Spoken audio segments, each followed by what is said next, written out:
Hi, everyone. Welcome to Art Salon. I'm Ellie Shore, and tonight is a very special milestone for me. It marks the 10th anniversary of Art Salons, which I've been organizing since 2012.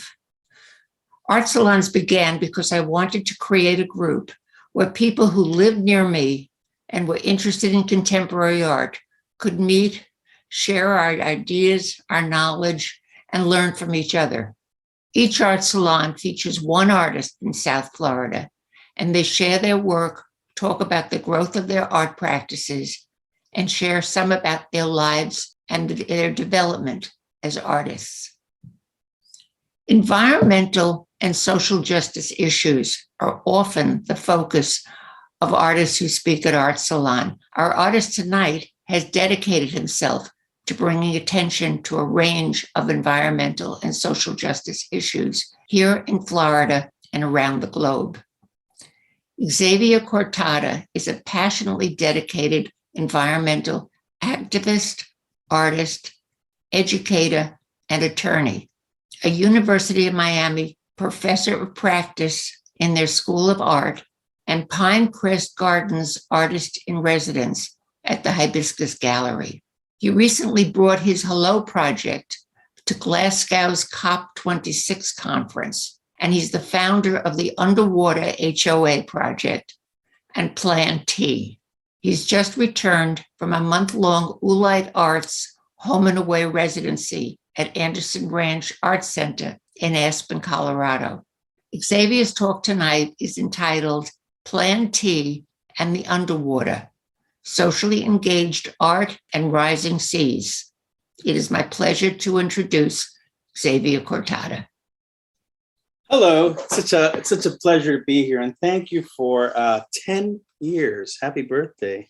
10 years of bringing culture, and especially the voice of artists to the cultural community, and to share with other artists different ways of thinking, of creating, of ideating. So I'm just thrilled, really thrilled to be able to be here with you. And I'm so happy that you've also kept this archive of artist work. I think that is really important. And over the course of time, I think our communities will understand the value of that even more so than they do today. So again, thank you from the bottom of my heart.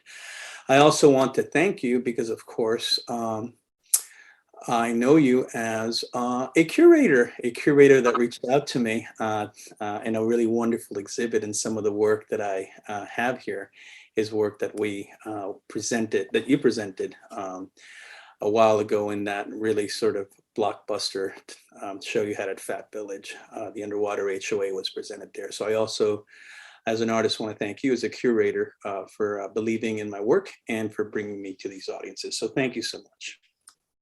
And now I'll go ahead and start the presentation. So today I'm going to talk to you a little bit about the use of socially engaged art to plan for a future with rising seas. This is, this is Florida. This is Florida. Or perhaps I should correct myself by telling you this is coming to Florida. And by the way,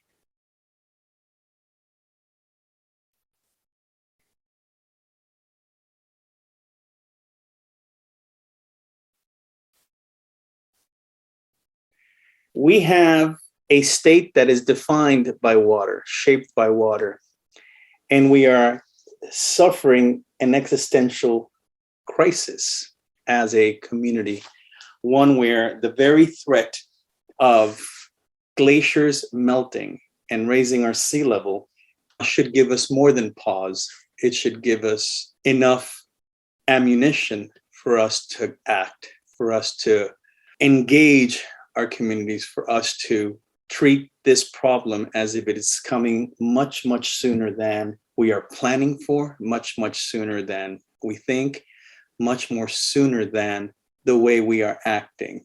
And in my work, I tried to impress that upon individuals. And I did so in 2015 at the opening of an art exhibit where on the left, you saw me disrupt my own exhibition. You saw people wearing nice black dresses. There's a piano player. We're having a wonderful time. And boom, I decide to melt a bunch of chunks of ice and make a total mess, total disruption, to let folks understand that sea level rise isn't playing by our timelines, and they don't care. It doesn't care how much disruption it causes. And the disruption it causes is manifested on the right side of the screen, where I am working with the future heirs of the homes whose documentation are on the property records that are printed on the pieces of papers that they have folded into paper boats to put in a fountain at the site of the exhibit for my underwater flotilla project. And the idea was that the very property that these kids would inherit from their parents would be vulnerable and perhaps underwater, not just financially, so that the numbers on those pieces of papers would melt away, but underwater literally in due time. And that is when I question sooner than we expect, sooner than we plan, sooner than we advocate, sooner than we depict, sooner than we believe, right? So the processes I create are to engage community, to pique curiosity. In this case, on the left, other pieces of paper, these are papers made with FP&L, fossil fuel FP&L energy, not clean energy, not renewable energy, not the energy that we need to move our society, our nation, our public policy towards, but the fossil fuel that utilities like FP&L, oil companies, and let's name them all, right, continue to use their incredible amount of influence and power to make the elected officials that we put into public office vote against our interests. And that idea of trying to raise awareness by doing experiential activities that lets you throw a paper airplane to the sky, just like your electric bills, your gas bills, and all of this infrastructure that does nothing more than kill our planet and destroy our futures, needs to be ended. So as an artist, I try to help us understand that and create these processes to help you understand that that carbon that you're putting up in the air is carbon that creates a blanket, if you will, of greenhouse gases that have, through time, in the last decades, scientists have been warning us, warmed our planet to the point where the very Arctic Sea begins to melt. The glaciers in Antarctica begin to calve. Just a couple of weeks ago, scientists looked in absolute disbelief as a chunk of Eastern Antarctica. They weren't even looking there because it wasn't supposed to happen. Most of the fear is on the glaciers in Western Antarctica. Those are the ones that we're really scared for, because every calculation that we have about climate change and how many feet of sea level rise are coming to South Florida by 2050 doesn't even consider what could happen in Western Antarctica. But over here, Eastern Antarctica, which we thought to be a little bit more stable, had a chunk the size of New York City fall into the ocean. And that was precipitated by completely never recorded rise in temperature. Antarctica was 70 degrees warmer than it had ever been during that period of time in that region when that calved. So clearly the carbon that we're putting into the atmosphere is causing incredible amounts of, is disrupting our planet and its ecosystems. And it's not just happening in the future. The heat isn't just melting glaciers that through time are going to continue to make the seas rise. It also fuels the hurricanes that threaten our coastlines and our economy. It literally creates slower, if you can remember Dorian in the Bahamas, how can we forget? As it churned and churned. It creates stronger. Remember the images of Category 5 Maria destroying Puerto Rico. It creates wetter. Remember Harvey. in the coasts of Texas.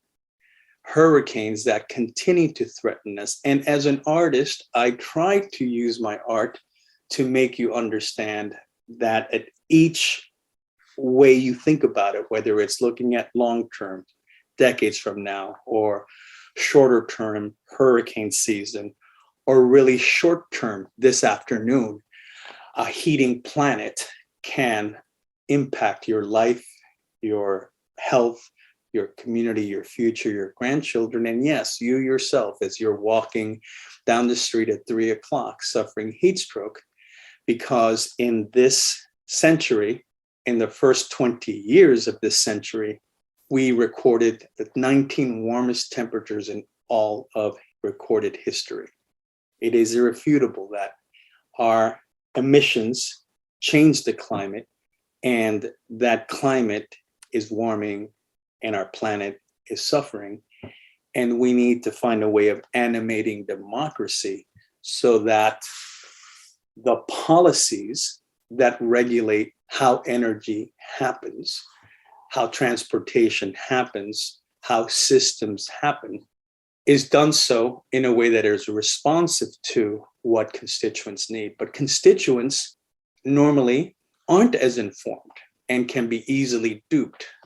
Corporations can create an ad like you so cynically see so many fossil fuel companies do, where they talk about what they're doing with alternative fuels, but it's nothing but greenwashing. There's no real commitment, it's just talk.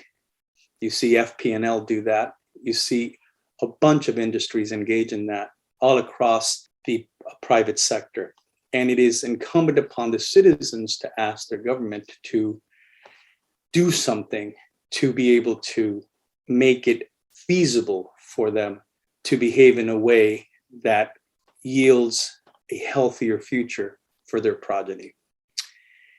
And cognizant that I'm speaking to a virtual room full of fellow artists, there may be some confusion if Ellie got the wrong speaker or the wrong lecture. Am I in a science lecture? Is this like a climate science talk? Am I at a progressive rally? Is this a political talk? What's going on here? I thought we were here to look at art. And I think the reason it's so important for me to share this conversation with you is because I'm from the school of art has a job to do. Art is such a valuable and universal tool. It's the tool that allowed our species to, in my mind, as it was populating the planet 200,000 years ago when we evolved from the savannas of East Africa, and over the last 60,000 years as we have gone through the slow motion movement across the planet, populating every corner of this earth, creating language and civilization and culture and different perspectives. These all existed in the context of us as evolving civilizations using abstract thought and ideas and communicating them communally. And in so many ways, whether you look at the sand paintings in Australia, you look at the cave drawings in Europe way early on, or if you look at more recent recorded history, if you look at the varieties of human expression, you see that art along the way, in every way, influenced society. And I think that somewhere along the way, we have forgotten that value, that power that art has.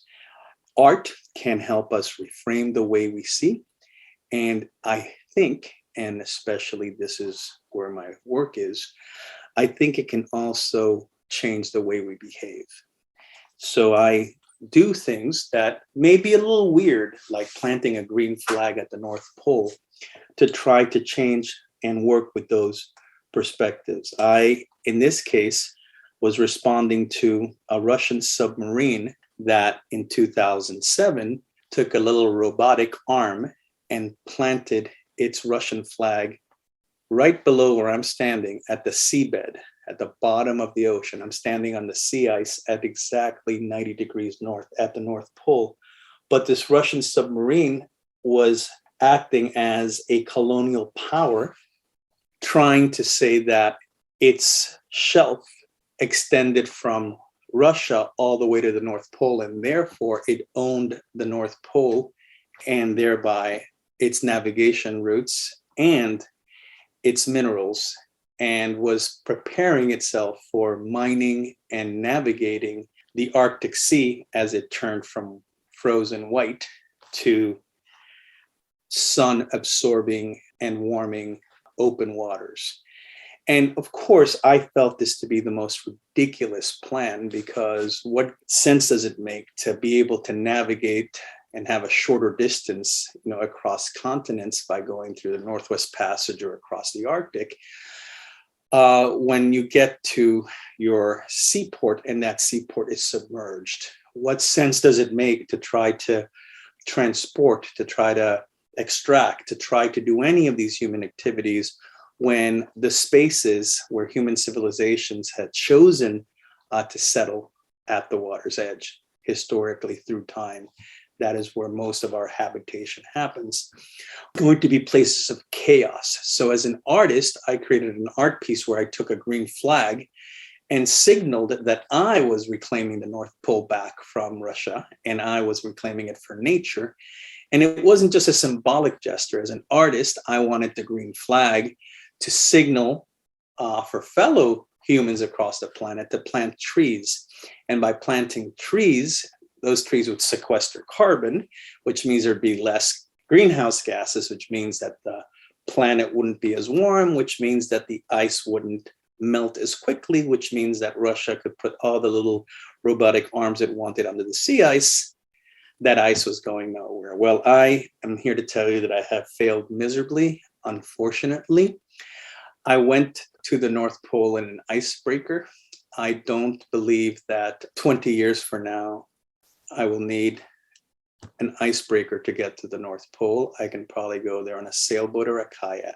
And that should send shock waves through your body, because what that will do is cause the kind of climate change, extreme weather that we as a society have never seen. It will weaken the Gulf Stream. It will cause our jet stream to go crazy. There will be colder places. There will be absurdly warm places. And it's impossible to imagine that it'll also cause the permafrost that blankets and keeps all the organic matter frozen to begin to melt, releasing methane, which is 20 times more potent than carbon, which will accelerate the race that we humans have put this planet on to be 2 degrees, 3 degrees, 4 degrees warmer than it is now. And if that were to happen, it is really a catastrophic reality for not just humans, but all animals that we co-evolved with. But believe it or not, I'm not here to despair. In fact, I think despair causes paralysis, which is why telling you the truth that I have just told you, I don't sit here and engage in art that attacks as much as I engage in art that convenes, and art that taps into the creativity that my participants bring with them to the table and tries to channel that into social action. I create processes, as I'll show you in a minute, that give agency to my participants, where they themselves can be what I call eco-emissaries that try their best to effectuate change, and in so doing, begin to not just become curious, but become active in the problem solving. One of those projects is called Plant. And part of what I do with my work is engage in something called slow activism. So this is a project that I guess technically was launched in 2019, but it started 12 years earlier in 2004. And it probably started way before that, but let's just use this as a starting point, where I got 800 volunteers to paint the underpass beneath I-95 with mangrove propagules. And of course, mangroves are important, extremely important plants that, again, serve as carbon sinks, capture carbon, but also are incredibly important for ecosystem services. So I created a metaphoric reforestation where a mangrove forest was, and that project 2 years later led to the creation of yet another project called the Reclamation Project, where I didn't just want to paint mangroves, but I wanted to find a way of bioremediating. This is a mangrove propagule that I put in a water-filled cup. It used to live all over our barrier islands, but we have barricaded those islands with concrete. So the only places where they could live now is artificially, like this poor little mangrove dude trying to talk to a violet. There is no natural habitat left because the wetlands have been paved. Right? There's really no wetland for this mangrove to go, or at least in 2006 when I was planting it, because again, the entire island is barricaded by seawall. So I worked with volunteers to collect mangrove propagules. And to me, it was important to bring them into mangrove forests so that they could understand the value and the beauty of that ecosystem. And then we would take these mangroves and we would create these grids. We would plant them across what used to be wetlands on urban areas, in this case on Lincoln Road. And I had them as modernist grids. I would plant them as rows and columns to emulate streets and avenues. And the idea was that into this built structure, into this environment that we had created, I wanted to bioremediate. I wanted to bring nature. I wanted to bring something organic. And that is what the Reclamation Project became. It became a long-term project, always partnering with institutions, with museums, with schools, with government, to infiltrate those systems, but also to amplify, to scale up, to engage others in this participatory effort. And over the years, we planted literally thousands upon thousands of these mangroves, 8 acres worth of mangroves on Biscayne Bay, and engaged dozens of individuals in this effort where I began to remind them of not just their creativity, but their role as stewards whose responsibility was to advocate, to care, to fight, to preserve, to conserve their environment. And I did that initially to try to create coastlines across South Florida that were living shorelines again, that would be able to tackle storms when they came in, because when a mangrove propagule grows into a mangrove forest, like these little mangrove propagules will eventually grow into something like this, the energy of a hurricane, of a storm surge, gets stopped by these incredible, resilient, formidable structures. So I, as a way of protecting our beloved community, was encouraging that process from happening. That was 2006, and we did this project ongoing. In fact, to this day, we continue versions of the Reclamation Project. But in 2018, I decided to focus on yet another coastline. So we did what we normally do: collect mangroves, bring people into the wilderness, continued to hang them in water-filled cups. And to me, it was important that the cups were water-filled. These are cornstarch cups, compostable cups. But I wanted them to be clear because I went through all this effort to have someone else collect them, a volunteer, instead of just buying them from a nursery. I went through all this effort of installing them in these exhibitions because I wanted people to experience them and to experience each mangrove propagule as an individual. Too often when you drive by a mangrove forest, you see them you don't see them. That's a problem, right? It's almost like weeds. There's nothing about mangroves that really give a homeowner pause when it's time to get an ocean view. They're quick with the clippers to clip them down. And I just wanted to elevate a mangrove. And again, this was back in 2006, so that people would see them, and importantly, see them over time, so that they could see the roots pop out and then the little leaves grow from the seedlings at the top. And this was my way of creating a relationship with the mangrove propagule, so that over time you would fall in love with it. There was a connection that you made because it was a living thing. You could actually see it grow before your very eyes. So that's why I planted them in water, clear water cups, as opposed to in soil. But unlike prior projects where the volunteers collected the mangroves so that those mangroves would then be displayed and then planted back at the water's edge to protect our first coastline, the Atlantic, the Bay, these mangroves were planted in these installations for a different purpose, and that was for Miami's third coastline. The second coastline, obviously, is the Florida Everglades. It is the river of grass, and properties on the western part of our county, Miami-Dade County, especially Broward County, are real low elevation. And they're as vulnerable to rising seas as the first coastline.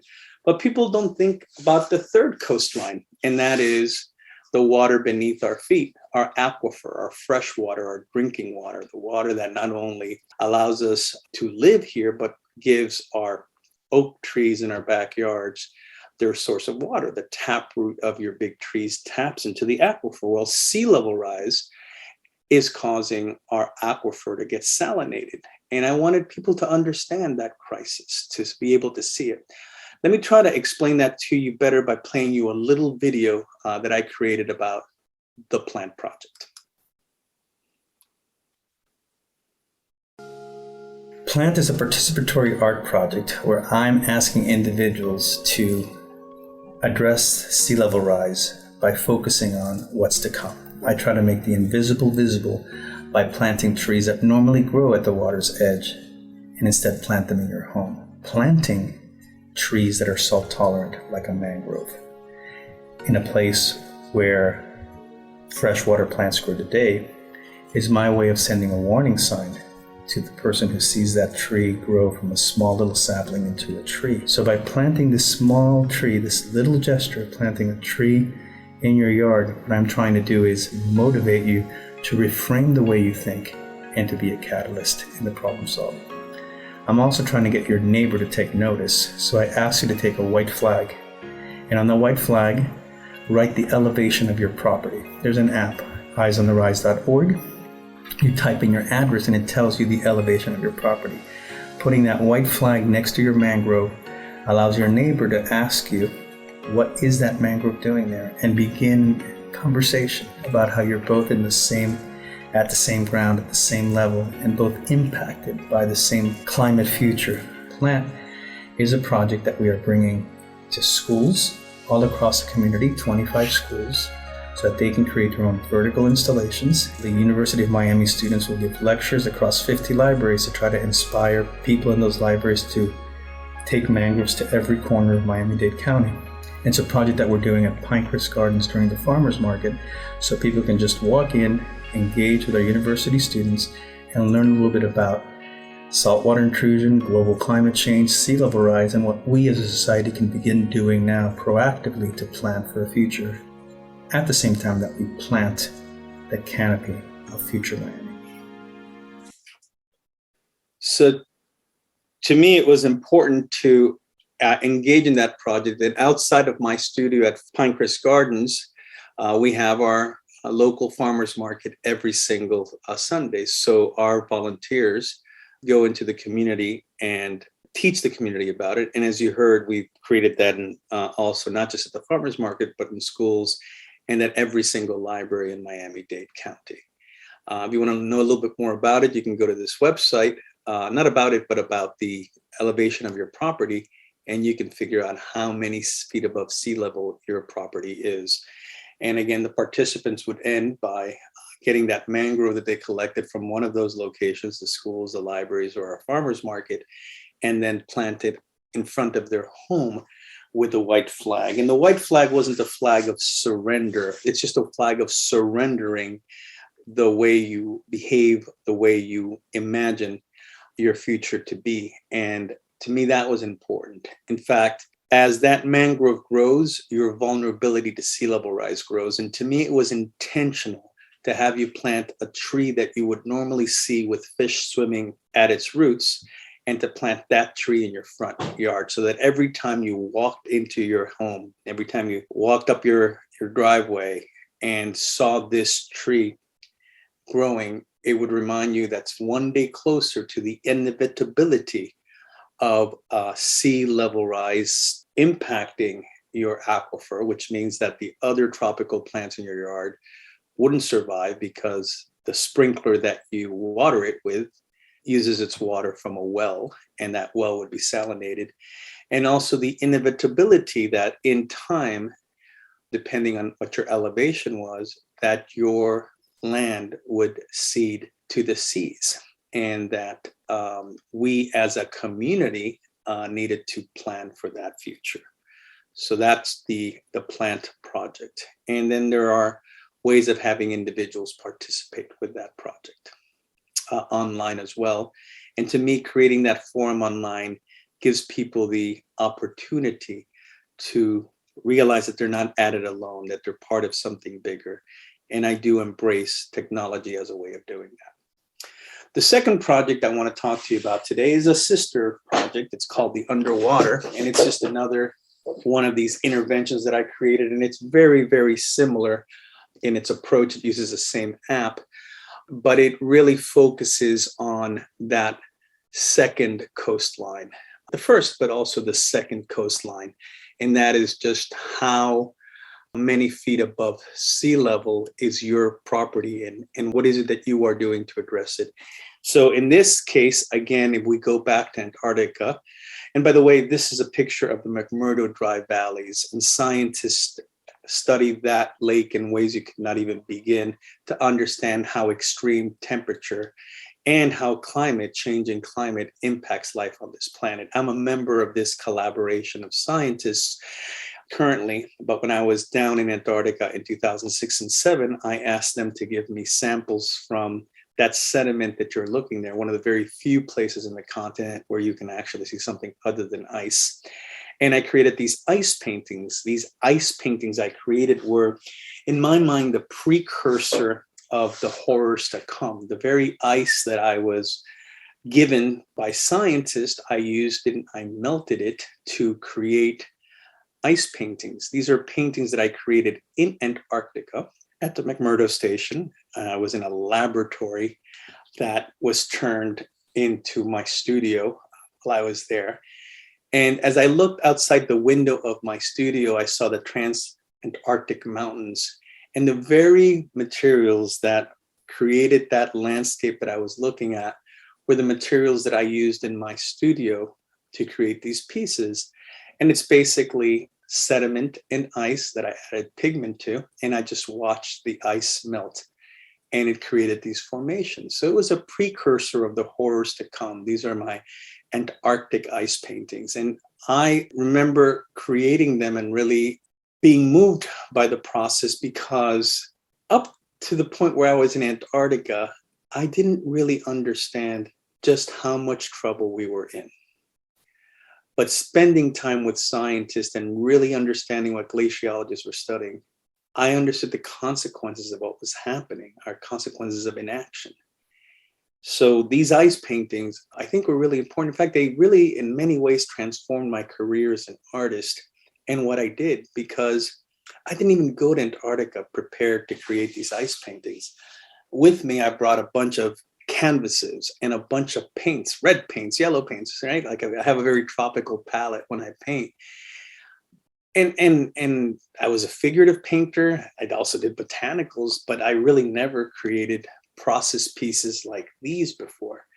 So being in that residency really had an impact on me and transformed the way I saw things. And I named each painting randomly.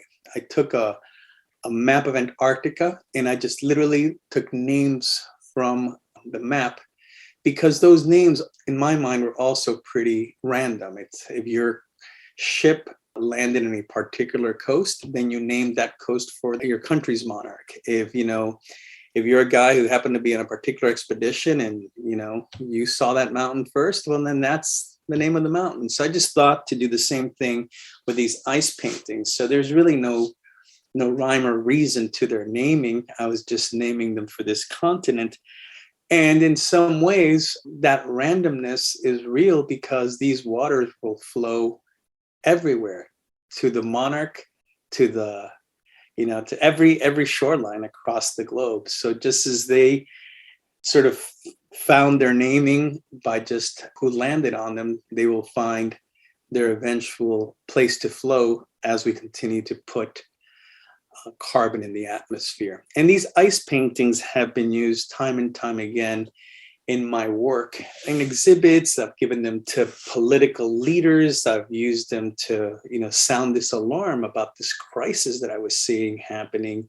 Again, I just want you to put yourselves in 2006, 2007, where people really weren't talking about climate in South Florida. It's 2010, 2011. We're still not really talking about sea level rise. It took a minute before we as a society really began taking it seriously. And in the time of the pandemic, I think we have almost forgotten that we are in the precipice of catastrophe. It's also related to vectors of disease, but we have forgotten about our climate emergency, and the real estate values that have artificially gone up in response to the pandemic have also numbed us to the vulnerability that we face. So to address this in 2018, before the pandemic, I created the Underwater Homeowners Association. And what I did is I took those ice paintings and I created markers, and I used the ice of Antarctica, the backdrop, my ice paintings, and put a little squiggly line at the bottom representing what those paintings will become, the melted ice, and then drew a number for each.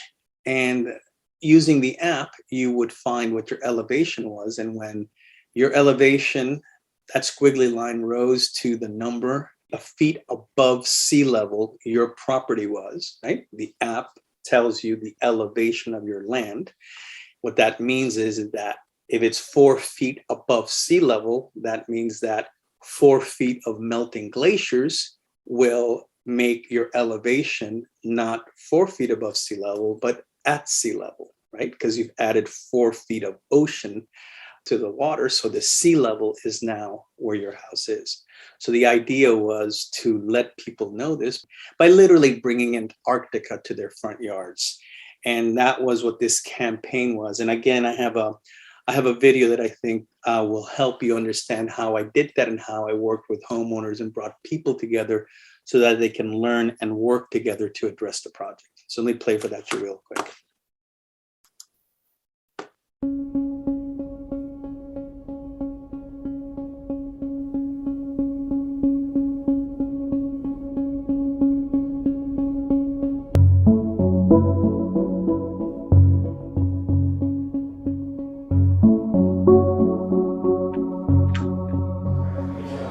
My name is Xavier Cortada, and I am an artist, a socially engaged artist, an artist that tries to use the elasticity of art to work across disciplines to reframe the way we think and work together to problem solve.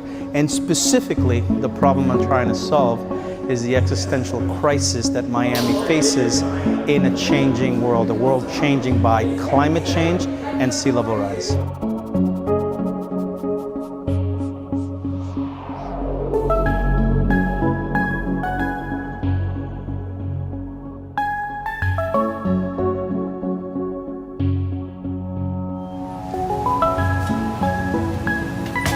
I called it the Underwater Homeowners Association. I could have just as easily called it the Sea Level Advocacy Group, you know what I mean? But what I wanted was to organize a folks of people who wouldn't be involved in politics or in environmental issues to take ownership of a problem. Like if your neighbor sees a number 6 in front of your house, your neighbor knows that you too are a number 6. So you're no longer a Democrat or Republican or an anti-science or pro-science person. You're both literally standing at the same elevation. So what I was trying to do is just shine a light on this whole process. There were realtors who were upset about me doing this because they thought it would have a negative impact on their sales and their property values. And in my mind, all I kept on thinking about was, So where's your ethical duty? So it's okay for you to sell a house and you sort of hide, you know, what you don't want the buyer to know.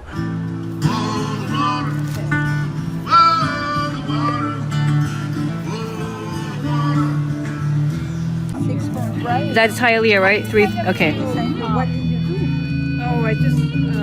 Oh my God! Yes, it is an art project, but I think that the strength of the project is being able to bring people together.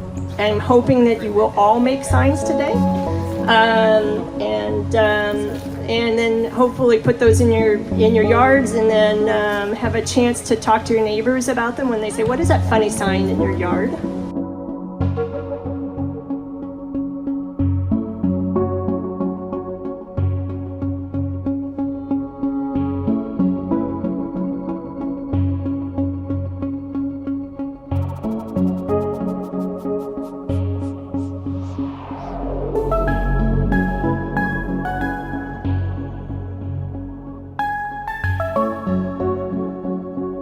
When I say I try to make the invisible visible, because of the way that we've developed Miami-Dade County by pouring asphalt into where the natural flows of water across this community, we don't have a sense of how the water flows and, more importantly, how and where it will rise.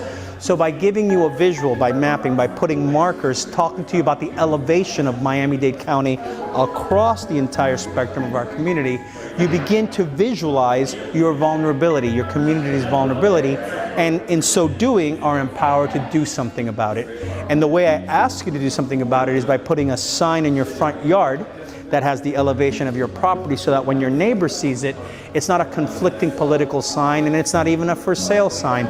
It's a sign that says, I am standing at this elevation, which means so are you. And hopefully that's a catalyst for conversations for them to begin to try to figure out how to address the issue of rising seas inland when they thought they were inoculated by the distance from the bay. But they're not, because now they know what their elevation is, and if their elevation is the same as it is at the coast, they're as vulnerable as the coast. Short drive from denial downtown to bargaining, depression, and acceptance in Pinecrest. I live in Pinecrest. I'm at 11. I'm at 8.54 feet. My name is Steelfits. I'm 9. Where neighbors have formed America's first underwater homeowners association. I'm at 7 feet, lower than I thought, to be honest. My name is Judy, and I'm here for hope and for inspiration. There was some really negative response where people recoiled and say, why are you doing this? You're going to hurt us and hurt our property values, which I found to be part of the cancer I'm trying to cure. It is the brainchild of artist and activist Xavier Cortada. What's happening in our community? Before water covers the street in the next century, there will be an aquifer below it that will not give you the fresh water that you drink in these homes. And before that happens, there's going to be a flood insurance rise. As that happens, there's going to be property value devaluation, because all of a sudden the psychology of a house being an investment is going to be starting to turn on its head. Now my home is in danger, a whole bunch of homes next to me. The fear is palpable here in Miami. So what I wanted to do is give people a mechanism for coping and dealing with that fear and preparing for the inevitable. I also create processes, these meetings that I convene, so that people can come, learn, talk, share ideas, but more importantly, begin to figure out how they're going to work together to solve those problems. And that is what the Underwater Homeowners Association is. It's a series of processes, starting with you taking a nap, figuring out what the elevation of your property is, taking that, making a sign, putting the elevation of your property on the sign, making you courageous, making you audacious enough to say, I am living in a vulnerable home. Announcing that, letting the truth be out, and then being empowered to do something about that with your neighbor day after day. I do that because it's easier to ignore the problem.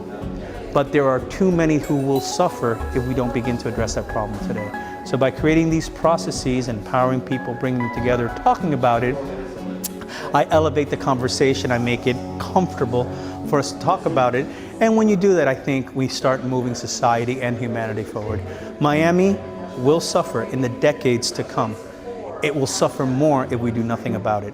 I want to create processes where we begin to understand what's going to happen to Miami-Dade County, and I want policies that find an equitable answer to that. Some people know what the problem is, and they're hedging their bets.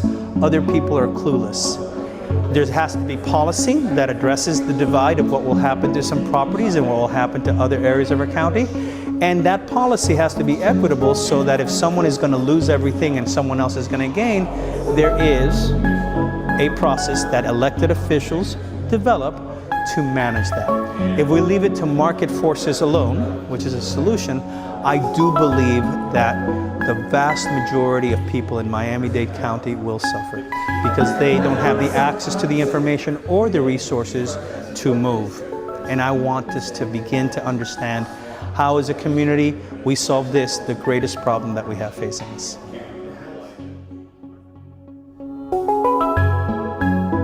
Leading scientists from across the globe gave the planet a final call, stating that drastic action is required in order to avoid a climate change catastrophe. This week, we meet the artist bringing climate change right to the front doors of one small American town. Well, if you're not sure what to do with all those political yard signs now that Election Day has passed, a South Florida artist has a suggestion. Simply turn them into reminders about the threat of sea level rise. And in South Florida, an artist is asking people to turn their old campaign signs into yard art. But the art is also aimed at starting a conversation about sea level rise. It's part of a project called the Underwater Homeowners Association. The artist behind the effort is Xavier Cortada. Xavier Cortada is asking, what is Miami's artistic response to the crisis of our time? The crisis he's talking about is sea level rise.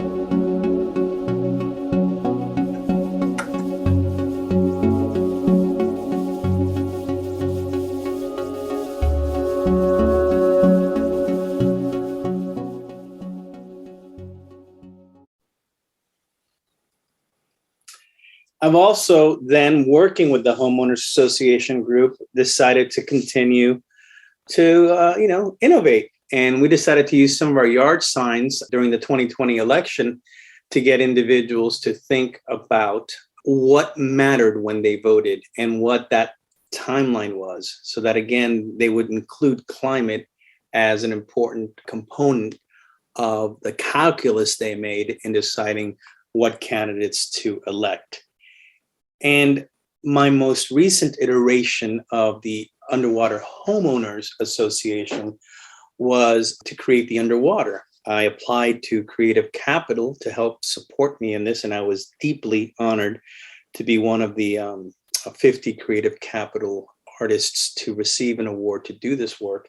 So currently, and just this last week, we launched it in Little Havana, and in my old high school, actually. 40 years ago, in 1982, when I walked the halls of that high school, we knew that we needed to stop pumping carbon into the atmosphere. We knew that we had to stop our addiction to fossil fuels. I went to a school that was built in 1902. It's the oldest school in Miami High School. And it was built on a low elevation. I mean, the school's at 13 feet, but it was built in Miami. And the folks who built it then didn't realize that, a century later, they would be vulnerable. But certainly by the time I graduated from there, we did. And these students, 40 years later, will suffer the consequences of that. When they get to be my age in 2062, Miami promises to have the kind of climate, chaos, disruption, and all the other things you've heard me talk about landing at its doorstep. When I went to this school, they called it Havana High because, I were sons of Cuban refugees, and that's where we went to school. We came to Miami fleeing an external force, in this case, the impetus of Fidel Castro's revolution and the Cold War. And like that, decades later, the school was called Tegucigalpa High, actually Managua High before that, because of Sandinista war. And like that, different groups of political refugees found themselves at Miami's shores. Today, clearly the Venezuelans, the Haitians, the dictatorial regimes that we had with Papa Doc in 1980.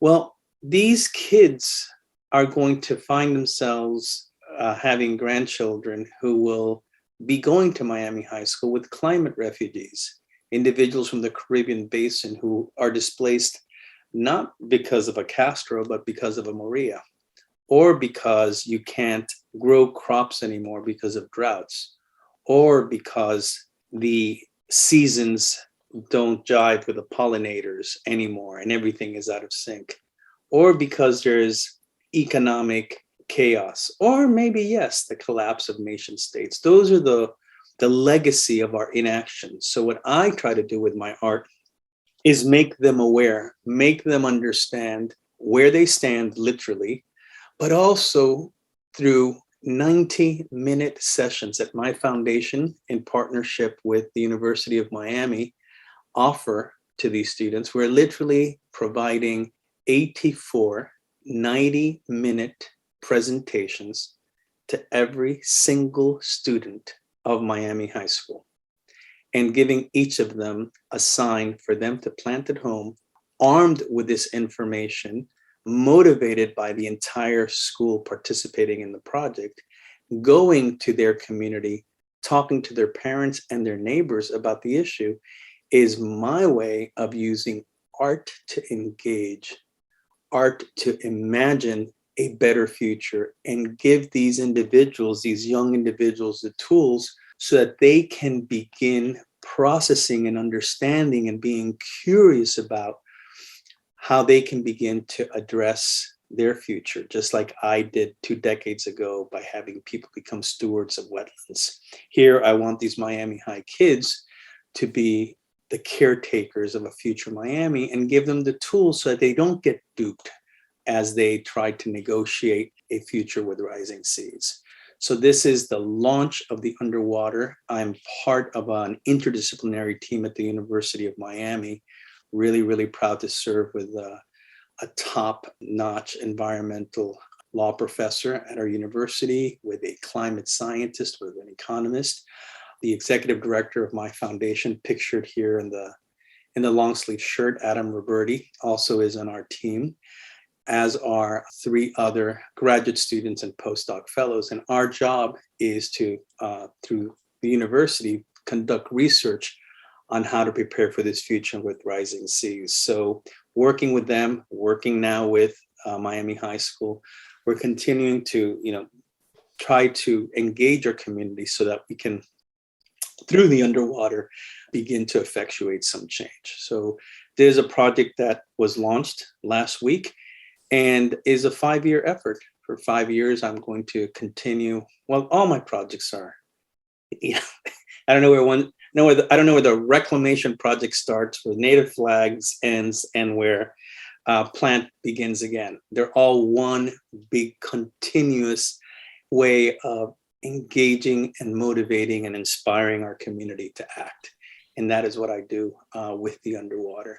You can learn more about any and all of these projects by going to my website, which is cortada.com. Another one of the projects, the one that I brought to COP26, again, uses different pieces, but I create different iterations of them. So over here, you've seen the ice paintings yet again. And this is a project that I brought to COP26 as delegates from the entire world came to Glasgow, Scotland, to address the issue of our time, right? COP26, the United Nations Climate Change Conference.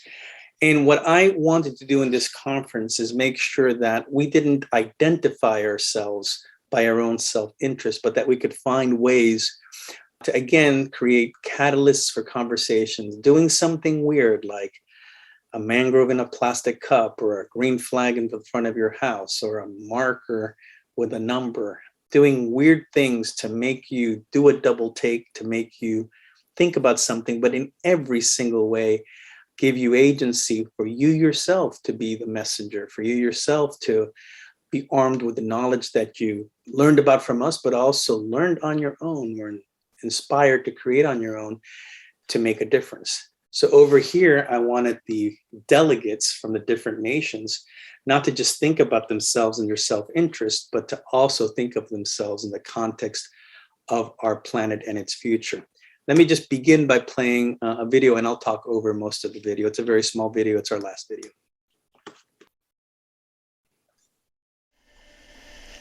Thank you, Mayor. So as you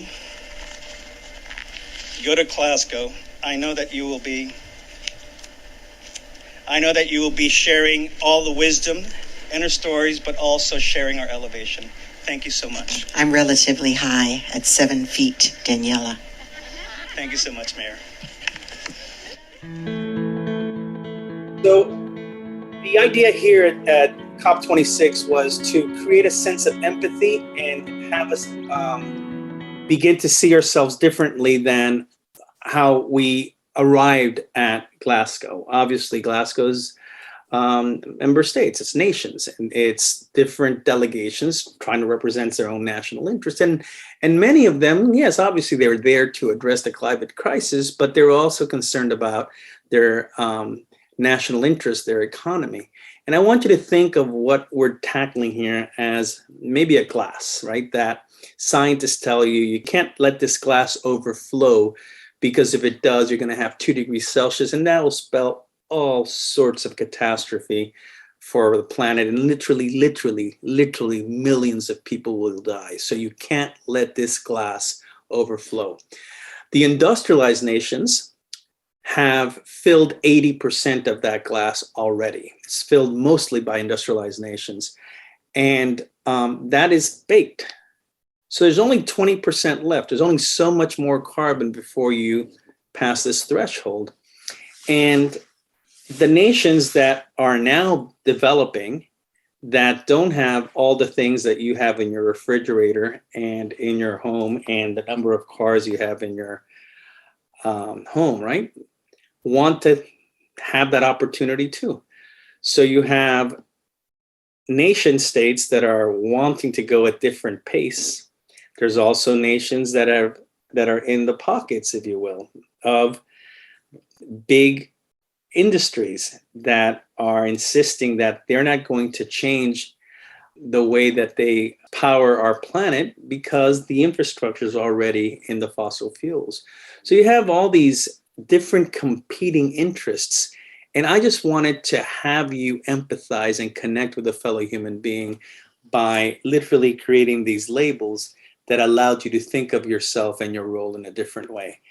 And they were a catalyst for many conversations. And the most profound one I had was from a delegate from Micronesia, whose elevation is 6 feet, which is also the elevation of my home. And in that conversation, we talked a lot. Funny enough, his home, he lives in a home that's surrounded by mangroves. So we had a really great connection talking about that, because of course, you should gather by now that I really love mangroves. But in our conversations, we talked about how the global north had caused for this climate to raise seas on their Micronesian island. And Micronesians didn't pump the carbon into the atmosphere, but the global north doesn't want to pay for the destruction, the damage that it's caused. And that became really one of the big fighting points at COP26. We have another chance again, and the latest report from scientists just tell us how horrible things are, how we are past the point of no return in case, we must still act so that it doesn't go higher and higher, but that we are really not listening to the science. And my hope is that through this work that I do, see what happens through time, that I can create a cadre of engaged science-literate citizens that help their elected officials be more responsive, so that we don't have what happened at the US Senate with Manchin continue to happen. And so that when we get to a COP27 in Egypt, we will have a better response, and the word fossil fuel will be deleted from the vocabulary. That didn't happen inside COP26, but it did happen all over the streets where literally hundreds of thousands of us marched. And I was so inspired by the energy and the youth and the resolve and the strength and the lack of mincing words that world heroines like Greta had, as she inspired an entire generation of individuals to take the lead. So I think as artists, our role is to continue to do that. And I do it across two ways. I work with the here and now, but I want you to connect across space and time. So a project to create empathy across time, like Letters to the Future, I invite people to connect with a human being not yet born as a way of trying to deliver a better future to them. And I don't have time to go through my entire presentation on how I try to create proximity. I'll try to diminish the distance between individuals by going back to my beloved Antarctica and making a point at the place where the longitudes converge. In this case, I put the shoes of individuals, well, conceptually the shoes. I put 24 shoes representing one individual from every one of 24 time zones across planet Earth. I repeated the project at the North Pole a year later. And in each shoe, and you can go to my website, click on projects, and you'll be able to read these quotes because I'm going to run through them. But at each shoe, I went and I spoke a quote of a different individual who had been impacted by climate change. What I want you to know is that these quotes are quotes that I read in newspapers in 2006. And in every one of these quotes, the problem that they are talking about hasn't gotten any better. I convened, if you will, this little meeting of us coming together, empathizing, connecting with one another conceptually as a way of trying to help us understand that we are in this together, that if you believe that your neighbor in Rwanda is too far away, then you're going to justify the same thing for your neighbor down the block. That we had to understand there was this incredible interconnectedness among us. So these quotes are quotes that I first uttered at the South Pole and then later, but over time, they have become a performative process piece for me. I've done this project dozens upon dozens of times across different continents, at museums, at schools, at universities, at Pinecrest Gardens. I created a replica of the installation at the South Pole. So at the change of seasons, people come and repeat it. And to me, it's a really important performance where people are allowed to connect with other human beings, understand how collectively this problem impacts all of us, and collectively we need to find a solution for it. And I want you to read the quote, and I want you to read the name of the person, and I want you to stand in their shoes, and I want you to understand, and then connect it to your own lived experiences, how you've seen climate change impact your life. So this is my way of trying to address, trying to problem solve, trying to help a society use art as a vehicle to engage and imagine a better future for ourselves. Ellie, I know we're out of time. I just had this really important last thing to say. Do you think I have about 5 more minutes, maybe less? Yes, you can. Okay, well, guys, I know that some of you in the audience probably are a little skeptical about what I'm talking about because, it's only art, right? So what can art do? You want some other perspectives. So I decided that I needed to create some way of reaching out to those of you that, maybe don't value the work I do as much. So I summarized it and I thought about this problem. These big glaciers are melting, they're coming to our coastlines. Are there some real tangible things, not some esoteric stuff, something really tangible that we can do to address a problem of rising seas? And for the pragmatists of you out there that, that don't believe in slow activism or the need to have all these kids and stuff like that, there's a really easy way for you to solve the climate crisis. And I know that this is going to be recorded, but if you have a pen and paper, you may want to jot these down. So these are the 5 things you can do right now to address sea level rise. So, the rising seas are coming at you and they're going to take your coastline. They're really going to take your community away from you. So fight back, just hit it, just literally beat the crap out of it. I highly encourage you to go into the water and just beat the crap out of it. But I realize that some of you don't like violence, and that, violence only begets violence. So I learned in chemistry that you could evaporate water by heating it. So a second option for those of you who really want solutions to fighting the rising seas is just, light a match and set it afire. It will evaporate. Wait a minute, there's laws against that. I guess that's called arson. So never mind. Eat it, right? You can eat it. You can literally take the entire ocean and just drink it like soup. But even salt water has calories. So wait a minute. How about freezing it? These were glaciers before. Let's make them glaciers again.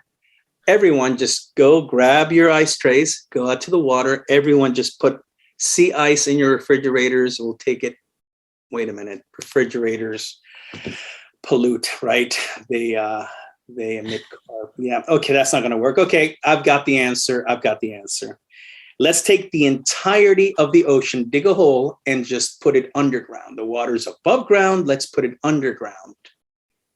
Wait a minute. I tried doing that, and all I found was a bunch of politicians' heads with their heads down there. So I guess we're going to have to go back to my original idea, guys.